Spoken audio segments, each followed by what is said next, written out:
Hello दोस्तों, कैसे हैं आप सब लोग। तो अगर हम बात करें क्रूड के प्राइसेस को लेके तो एक अनसर्टेनिटी का माहौल दोबारा से आता हुआ नजर आया है।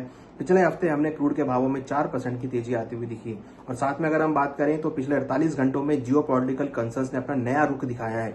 यूएस ईरान के बीच दोबारा से मिसाइल अटैक होते हुए नजर आए हैं। रशिया यूक्रेन में अगेन एक अटैक होते हुए नजर आए हैं। इसराइल और ईरान के बीच अटैक होते हुए नजर आए हैं। ईरान ने गल्फ के ऊपर भी यूएस के ठिकानों पर हमला किया है। तो पिछले 48 घंटे काफी युद्ध से भरे हुए निकले हैं, जिसमें लग रहा है कि अगला हफ्ते का ट्रेंड यहां पर हो सकता है। तो अगर ये युद्ध कंटिन्यू रहता है, दोबारा से उठता है, तो फिर क्रूड के भावों में तेजी देखने को मिल सकती है। हमने पिछले हफ्ते में देखा क्रूड के भाव करीबन 5% के आसपास जंप लेते हुए नजर आए थे।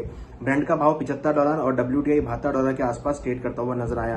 दोबारा से स्ट्रेट ऑफ हॉर्मुज के ऊपर क्वेश्चन आना चालू हो गया है कि कहीं स्ट्रेट ऑफ हॉर्मुज दोबारा से बंद ना हो जाए। अगर स्ट्रेट ऑफ हॉर्मुज बंद होता है तो कहीं ना कहीं वो नेगेटिव होगा क्रूड के प्राइसेस के लिए और क्रूड के प्राइस वहां पर ऊपर की तरफ मूव आते हुए नजर आएंगे। तो अल्टीमेटली स्ट्रेट ऑफ हॉर्मुज के बंद होने के बाद हम देखेंगे क्रूड के भावों में तेजी आ सकती है। हालांकि ईरान ने क्लियर कहा है कि स्ट्रेट ऑफ हॉर्मुज पर अब ईरान का कब्जा है। हालांकि यूएस इस बात का खंडन कर रहा है। तो कहीं ना कहीं एक अनसर्टेनिटी दोबारा से दोनों देशों के बीच होती हुई नजर आ रही है। तो अगर ये स्ट्रेट ऑफ हॉर्मुज यहां पर बंद होता है तो वो अगेन बाजारों के लिए नेगेटिव होगा और क्रूड के भावों में यहां पर सपोर्ट आता हुआ नजर आएगा।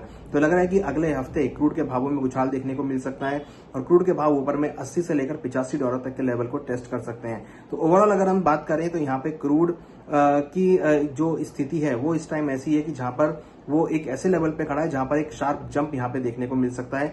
सेंटीमेंट अगर आप देखेंगे तो खराब होते हुए नजर आ रहे हैं। जियो पॉलिटिकल टेंशन को लेके दोबारा से रशिया यूक्रेन वॉर होता हुआ दिख रहा है। US Iran Israel gulf war दोबारा से छिड़ती हुई नजर आ रही है। तो और इसका directly impact straight of Hormuz पे पड़ेगा और स्ट्रेट ऑफ हॉर्मुज अगर बंद होता है तो फिर अगेन आपको क्रूड के भावों में तेजी आती हुई दिखाई देगी। तो लग रहा है कि अगला हफ्ता क्रूड के भावों में तेजी के साथ हो सकता है और क्रूड के भावों में तेजी का रुख देखने को मिल सकता है।